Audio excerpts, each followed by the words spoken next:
Oi, o audiobook vai começar. Se você quiser nos ajudar neste projeto, por favor, entre em apoia.se/Carlos Eduardo Valente. A partir de R$5 você pode nos ajudar a trazer um conteúdo de mais qualidade para você. Você também pode se inscrever em nosso canal do YouTube e tornar-se membro para ter conteúdos inéditos antes de qualquer outra pessoa. Espero que gostem do que vão ouvir. Um grande abraço a todos. Use seu fone de ouvido para uma maior imersão. Dedos Verdes, de Arthur C. Clarke. Lamento muito, agora é tarde demais nunca ter chegado a conhecer Vladimir Surov. Lembro-me dele como um homenzinho tranquilo, capaz mas não de falar inglês suficientemente bem para entabular conversa. Suponho que mesmo para seus colegas, até certo ponto, ele era um enigma. Todas as vezes que circulei pelo Tsiolkovsky, ele estava sentado num canto, trabalhando em suas anotações ou espreitando por um microscópio. Um homem que se apegava à sua privacidade mesmo no mundo minúsculo e apertado de uma espaçonave. O restante da tripulação não parecia se importar com o seu distanciamento. Quando falavam com ele, era visível que o encaravam com tolerante afeição e com respeito também, o que não era muito surpreendente. O trabalho que fizera desenvolvendo plantas e árvores que conseguiam florescer a grande distância no interior do Círculo Ártico já o tinha transformado no mais famoso botânico russo. O fato de a expedição russa ter levado um botânico para a Lua causara muita pilhéria, embora na realidade isso não fosse mais estranho do que o fato de haver biólogos tanto na nave britânica quanto na americana. Durante os anos que antecederam a primeira alunissagem, acumularam-se muita evidência, sugerindo que poderia existir alguma forma de vegetação na Lua, a despeito da ausência de atmosfera e da inexistência de água. O presidente da Academia de Ciências da URSS era um dos principais defensores da teoria e, velho demais para realizar ele mesmo a viagem, fizera o que de melhor poderia ter feito mandando Surov. A total ausência de qualquer tipo de vegetação viva ou fóssil nas cerca de 1000 milhas quadradas exploradas por nossos vários grupos foi a primeira grande decepção que a Lua nos reservara. Mesmo aqueles céticos que se mostram certos de que não pode existir nenhuma forma de vida na Lua teriam ficado muito contentes se ficasse provado que estavam errados, como de certo ficaram 5 anos mais tarde, quando Richards e Shannon fizeram sua extraordinária descoberta no interior dos filões da grande planície de Erastótenes. Mas essa revelação ainda se localizava no futuro, na época da primeira alunissagem. Parecia que Surov fora a Lua em vão. Ele não pareceu excessivamente deprimido, mas se manteve tão ocupado quanto o restante da tripulação, estudando amostras do solo e cuidando da pequena chácara de plantas cultivadas na água, cujos condutos pressurizados e transparentes formavam uma teia reluzente em redor do Tsiolkovsky. Nem nós, nem os americanos tínhamos nos interessado por esse tipo de coisa, julgando que era melhor transportar comida da terra do que cultivá-la in loco, pelo menos até que chegasse a época de estabelecer uma base permanente. Estávamos certos em termos de economia, mas errados em termos de moral. As diminutas estufas hermeticamente fechadas, dentro das quais Surov cultivava suas hortaliças e árvores frutíferas anãs, era um oásis sobre o qual frequentemente regalávamos nossos olhos quando ficávamos fartos da imensa desolação que nos rodeava. Uma das muitas desvantagens de ser comandante era que raramente eu tinha oportunidade de fazer qualquer exploração ativa. Ficava ocupado demais preparando relatórios para a terra, inspecionando suprimentos, organizando programas e escalas de serviço, conferenciando com os meus colegas nas naves americana e russa, procurando, nem sempre com êxito, adivinhar o que haveria de errado em seguida. Como resultado, às vezes não saía da base por 2 ou 3 dias consecutivos, e uma consagrada piada dizia que meu traje espacial era um refúgio de traças.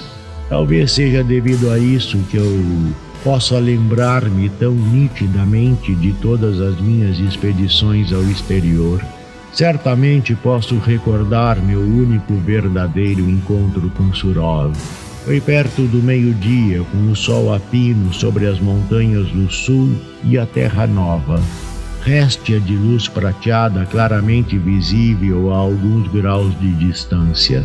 Henderson, nosso geofísico, queria fazer algumas leituras magnéticas numa série de pontos de teste, algumas milhas a leste da base. Todos os outros estavam ocupados, mas eu ficara momentaneamente livre do meu trabalho e assim saímos juntos a pé. O percurso não era longo, o bastante para que se tornasse necessário pegar um dos veículos a motor, e além disso as cargas das baterias estavam fracas. De qualquer modo, sempre gostei de caminhar pela lua em campo aberto.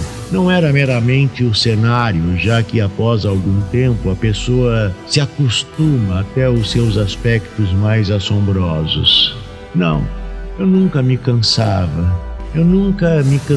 Era da maneira como a cada passo se ia saltando sem esforço, transpondo a paisagem lunar em câmera lenta, o que proporcionava a liberdade que antes do advento do voo espacial os homens só conheciam em sonhos. Tínhamos acabado nossa tarefa e estávamos a meio caminho de casa quando vi um vulto se movendo através da planície, cerca de 1 milha do sul de nossa posição, não distante de fato da base russa. Logo agarrei o binóculo e, voltando-o para o visor do capacete, dei uma olhada atenta no outro explorador. Mesmo a esta pequena distância, está claro que não se pode identificar um homem num traje espacial, o que, no entanto, praticamente não faz diferença, já que os trajes são sempre codificados por uma cor e um número próprios. Quem é? Perguntou Henderson através do canal de rádio de curto alcance a que ambos estávamos sintonizados. Traje azul, número 3, isso quer dizer Surov. Mas não compreendo, ele está sozinho. Uma das normas mais fundamentais da exploração lunar é que ninguém vá a parte alguma da superfície da Lua sozinho. Podem ocorrer muitos acidentes que seriam banais se estivéssemos com um companheiro, mas fatais se estivermos sozinhos. Como você se arranjaria no fundo das coisas e você não pudesse aplicar-lhe um esparadrapo com remendo? Pode parecer engraçado, mas já aconteceu.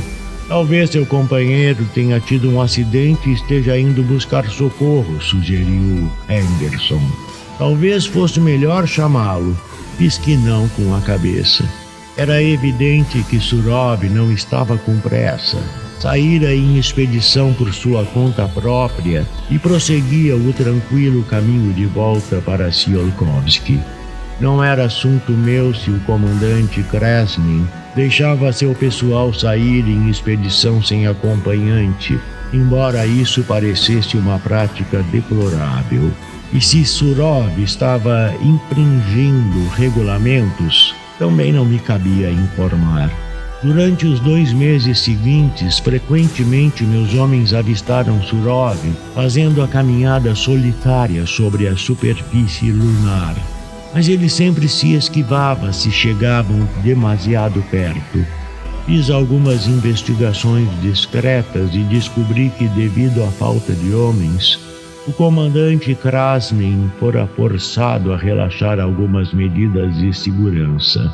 Mas não consegui descobrir o que Surov andava fazendo, embora nunca me tivesse passado pela cabeça que seu comandante igualmente o ignorasse. Bem que eu dizia, foi minha intuição quando recebi a chamada de emergência de Krasnin. Todos nós tivemos homens em apuros antes e tivéramos de mandar auxílio. Mas esta era a primeira vez que alguém se tinha perdido e não respondera quando sua nave transmitira o sinal de regressar. Houve uma rápida checagem pelo rádio.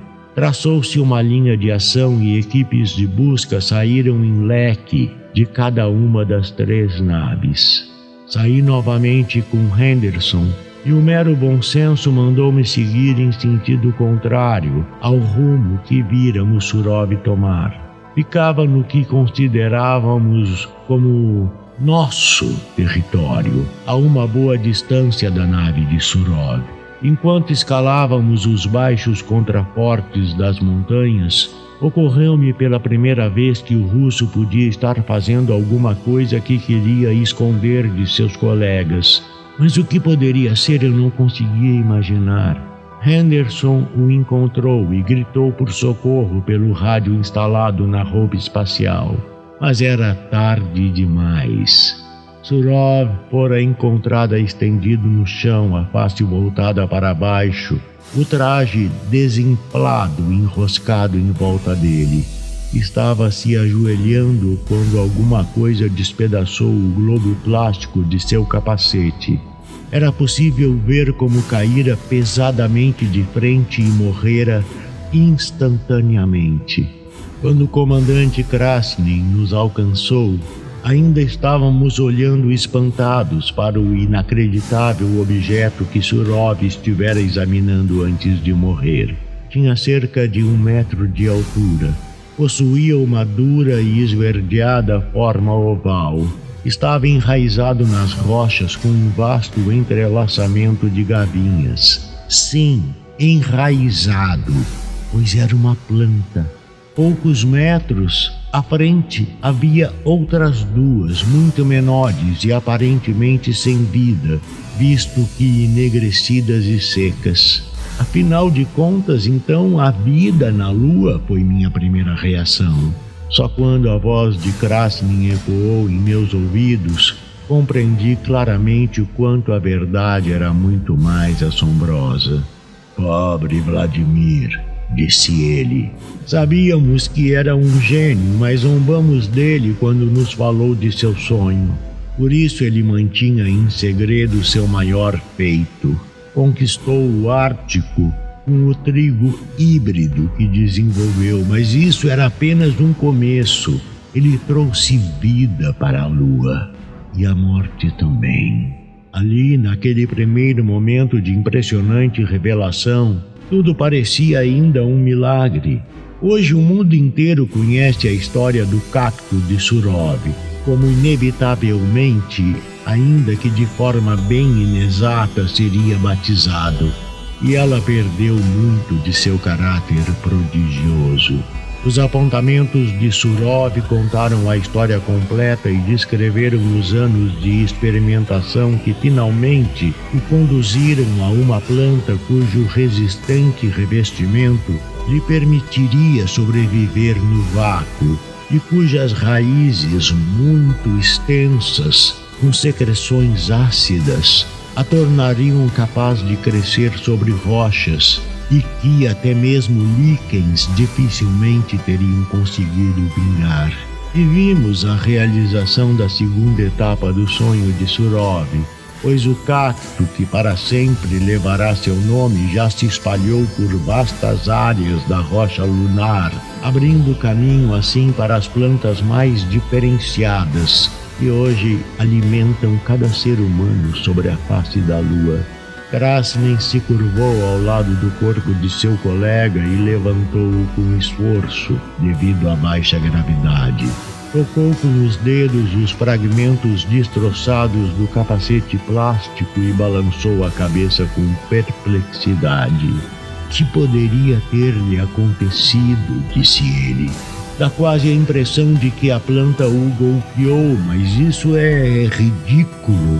O enigma verde permaneceu ali, imóvel sobre a planície, já não mais estéril. Negava-nos a solução do problema com sua aparência promissora, com seu mistério. Então, como se pensasse em voz alta, Anderson disse de uma forma arrastada: "Creio que tenho a resposta. Acabei de lembrar-me de uma coisa da botânica que aprendi no colégio. Se Surov criou esta planta para as condições lunares, como tornaria capaz de propagar a si mesmo? As sementes teriam de ser espalhadas sobre uma área muito extensa, na esperança de achar alguns lugares adequados para o crescimento.